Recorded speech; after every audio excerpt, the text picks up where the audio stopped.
2.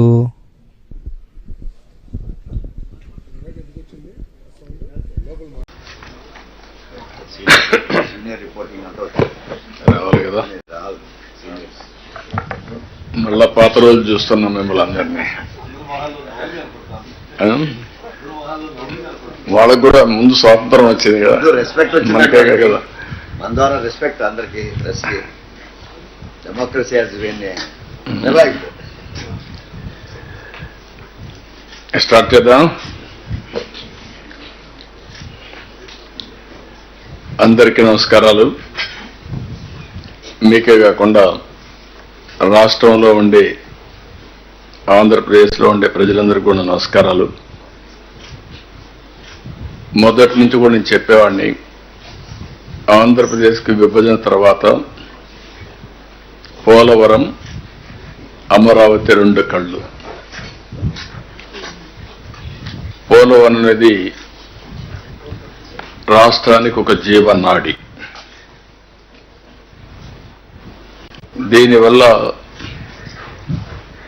7,20,000 ఎకరాలు కొత్త ఆయకట్టు, 23 లక్షల ఎకరాలు ఇరిగేషన్ స్థిరీకరణ, 28 లక్షల మందికి తాగునీరు, 960 మెగావాట్లు విద్యుత్ శక్తి ఉత్పత్తి, విశాఖ పారిశ్రామిక అవసరాలకు, తాగునీటి అవసరాలకు 23 టీఎంసీ ఆఫ్ వాటర్ అందుబాటులో పెట్టడం.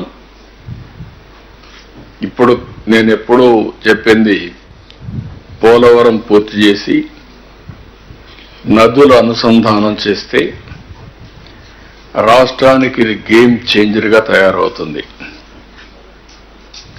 అంటే ఇక్కడి నుంచి 3 బిట్ల కింద, ఒకటి కృష్ణ పట్టిసీమ ద్వారా కృష్ణా నదికి అనుసంధానం చేశాం. గోదావరి, కృష్ణ. అక్కడి నుంచి రాబోయే రోజుల్లో నేరుగా కృష్ణా నుంచి Nagarjuna Sagar right main canal, అక్కడనే బొల్లాపల్లి.